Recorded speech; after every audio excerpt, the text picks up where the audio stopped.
어느 날 서울의 외곽 지역에 위치한 작은 마을에 사는 대학생 민지는 학기 말 과제를 위해 조용한 곳을 찾고 있었다. 그녀는 도시의 소음에서 벗어나고자 했고, 그러던 중 오래된 폐가가 있는 숲을 발견하게 되었다. 그곳은 마을 사람들 사이에서 귀신의 집이라는 소문이 돌고 있었지만 민지는 이를 믿지 않았다. 그녀는 오히려 그 집의 고요함과 사람들의 발길이 닿지 않는 점을 마음에 들어했다. 민지는 이번 주말에 그곳에서 하루를 보내기로 결심했다. 방학 시즌이라 거의 모든 친구들이 고향에 내려가고 그녀도 특별히 할 일이 없었다. 그래서 그녀는 노트북과 필기구, 간단한 먹을거리와 함께 그 집으로 향했다. 집에 도착한 그녀는 먼저 낡은 문을 조심스럽게 열어보았다. 오래된 집 특유의 곰팡내가 밀려왔지만 그녀는 크게 신경 쓰지 않았다. 집 내부는 먼지가 쌓여 있었고 바닥에는 오래된 신문 조각들이 여기저기 흩어져 있었다. 민지는 창문은 모두 깨져 있고 커튼이 반쯤 내려와 흔들리는 거실에 자리를 잡았다. 그녀는 노트북을 켜고 과제 자료를 찾기 시작했다. 시간이 흐르면서 창밖은 점점 어두워졌고 집안은 초저녁의 그림자가 스며들기 시작했다. 그때 이상한 소리가 들려왔다. 처음에는 바람 소리인 줄 알았으나 점점 가까워지는 발소리 같은 것이었다.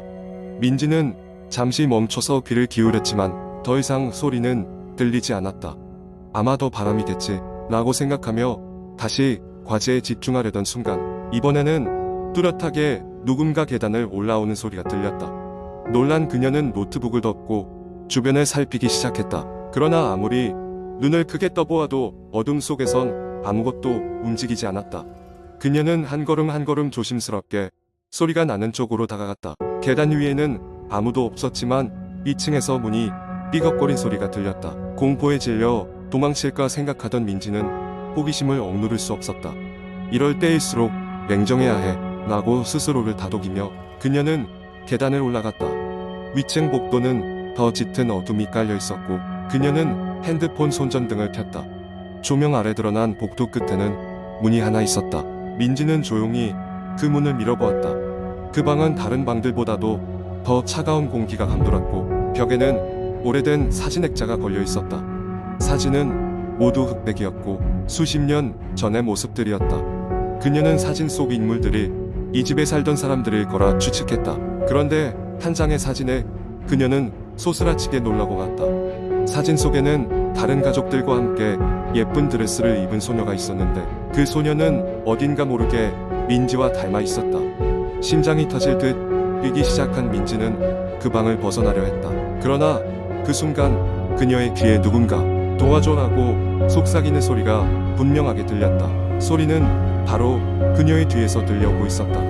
민지가 두려움에 돌아보았지만 아무도 보이지 않았다. 그녀는 그때 직감적으로 알았다. 이 집에 무언가가 있다는 것을. 패닉 상태에 빠진 민지는 있는 힘껏 도망치기 시작했다. 계단을 뛰어내려가며 그녀는 뒤에서 느껴지는 이상한 기운을 무시할 수 없었다. 집을 빠져나와도 그 기운은 계속해서 그녀를 따라오는 듯했다.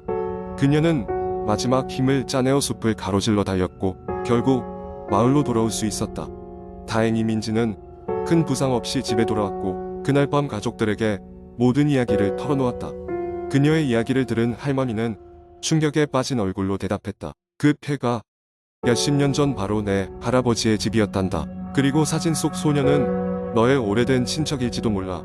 그날 이후 민지는 그 집에 다시 가지 않았다. 하지만 꿈속에서 여전히 그 목소리와 기이한 공기를 느끼곤 했다. 귀신의 집은 그녀에게 평생 잊을 수 없는 공포로 남았고 그녀는 그날의 일을 다시는 입에 담지 않았다. 그러나 마음 한구석에서는 여전히 누군가의 도움을 기다리는 그 목소리가 가끔씩 떠올랐다. 두 번째 이야기. 대학교 2학년 여름방학 때 나와 내 친구들은 산 중턱에 위치한 작은 시골 마을로 여행을 가기로 했다. 그곳은 유명한 관광지는 아니었지만 사람의 손이 많이 닿지 않은 자연 그대로의 아름다움을 간직하고 있었다. 그 중에서도 한때 번성했던 광산이 있는 산속 깊숙한 곳은 우리에게 특별한 모험의 장소가 될 수 있을 것 같았다. 일정이 시작된 날 우리는 아침 일찍 도시를 떠나 목적지로 향했다. 여행의 초반은 순조로웠다. 마을까지는 버스를 타고 들어갔지만 광산까지 가는 길은 험한 산길이라 걸어서 이동해야 했다. 다행히도 하늘은 맑았고 산속바람은 상쾌했다.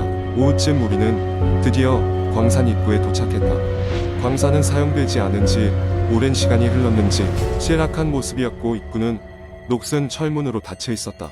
하지만 철문은 완전히 굳게 잠겨 있지 않았고 개방된 빈틈 사이로 들어갈 수 있었다. 우리는 조금 두려웠지만 호기심이 더 컸고 결국 안으로 들어가기로 했다.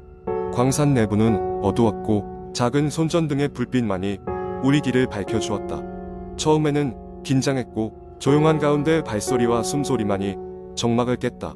하지만 점차 분위기에 익숙해지자 우리는 서로 농담을 건네며 긴장을 풀었다. 그때 A라는 친구가 혼자 먼저 더 안쪽을 탐험하겠다고 했다. 우리는 반대했지만 그는 혼자라도 괜찮다며 믿고 따라오라고 웃으며 사라졌다. 시간이 흐르고 기대와 달리 A는 돌아오지 않았다.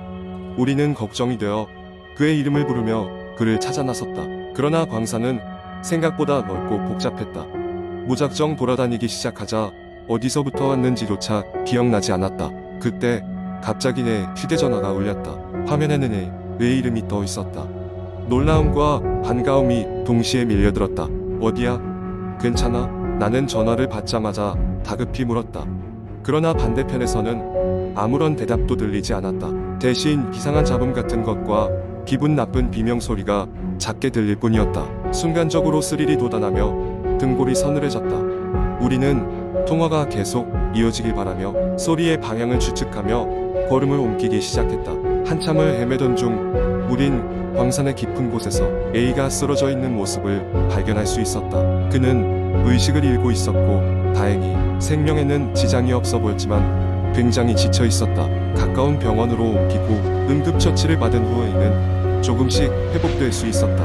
회복된 이후 A는 그때의 상황을 거의 기억하지 못했다. 그가 기억하는 것은 단지 알 수 없는 불안함에 계속 쫓기듯 걸었다는 것뿐이었다고 했다. 그리고 우리가 듣지 못했던 이상한 소음을 들었으나 구체적으로 설명하진 못했다.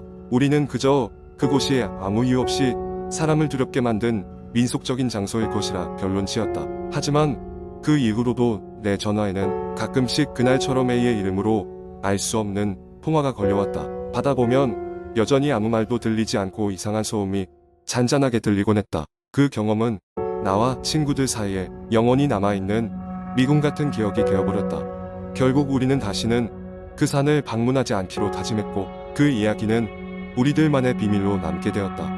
하지만 지금도 누군가 그날의 미스터리를 파헤치고자 한다면 그때와 같은 몽환적인 경험을 할지도 모를 일이었다. 세 번째 이야기.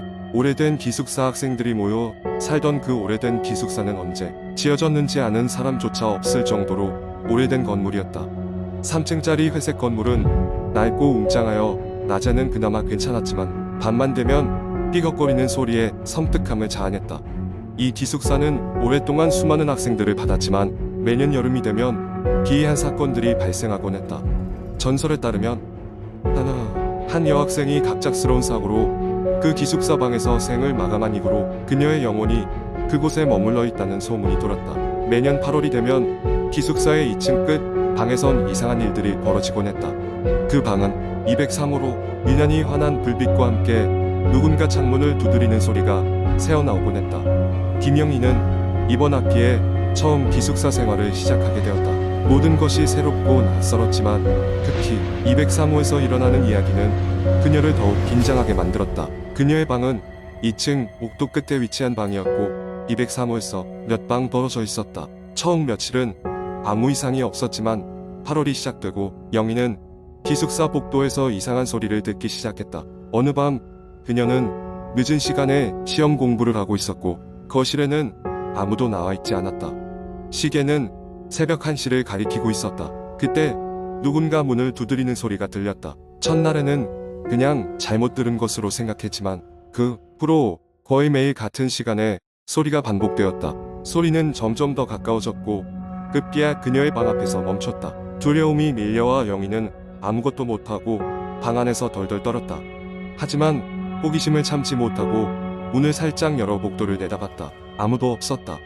이상한 기운에 사로잡힌 그녀는 방으로 돌아가려다 갑자기 누군가의 속삭임이 들려왔다. 나와 함께 가죠. 영희는 너무 놀라 비명을 지르며 방으로 뛰어들어갔다. 그리고 그녀는 그때 방 한거울에 희미한 여학생의 모습이 비치고 있음을 보았다. 그녀는 영희와 눈이 마주치자 옅은 미소를 지으며 말없이 사라졌다. 그 후로 영희는 매일 밤 잠자리에 들기 전 새벽 1시의 방문 소리를 기다리게 되었다. 다음날 영희는 이 기이한 경험을 친구들에게 털어놓았다. 친구들은 두려워하면서도 궁금해했다. 그들 중 한 명은 제안했다. 우리 같이 가서 그 방을 확인해보자. 그들은 8월의 어느 한밤 용기를 내어 203호로 걸음을 옮겼다. 방문 앞에 도착했을 때 그들은 떨리는 손으로 문고리를 잡고 돌렸지만 문은 열리지 않았다. 그때 방 안에서 반짝이는 빛과 함께 차갑고 서늘한 바람이 그들을 맞이했다. 방 안에는 아무도 없는 듯 했지만 그때 큰 소리로 울리는 피아노 소리가 들렸다. 놀란 학생들은 방을 나와 각자의 방으로 돌아갔다. 그 사건 이후로 영희와 친구들은 그 방에 가지 않기로 약속했다. 하지만 종종 이상한 일들이 계속되었고 그들은 두려움 속에서 한 학기를 마무리했다. 이후로도 203호의 전설은 계속되었고 해마다 새로운 학생들이 그 기숙사에 들어와 전설을 이어갔다. 많은 학생들이 그곳을 떠나갔지만 그 방에선 여전히 영혼의 속삭임이 들린다는 이야기가 전해지고 있다. 203호의 전설은 그렇게 기숙사에 오랜 신비로 남아있다.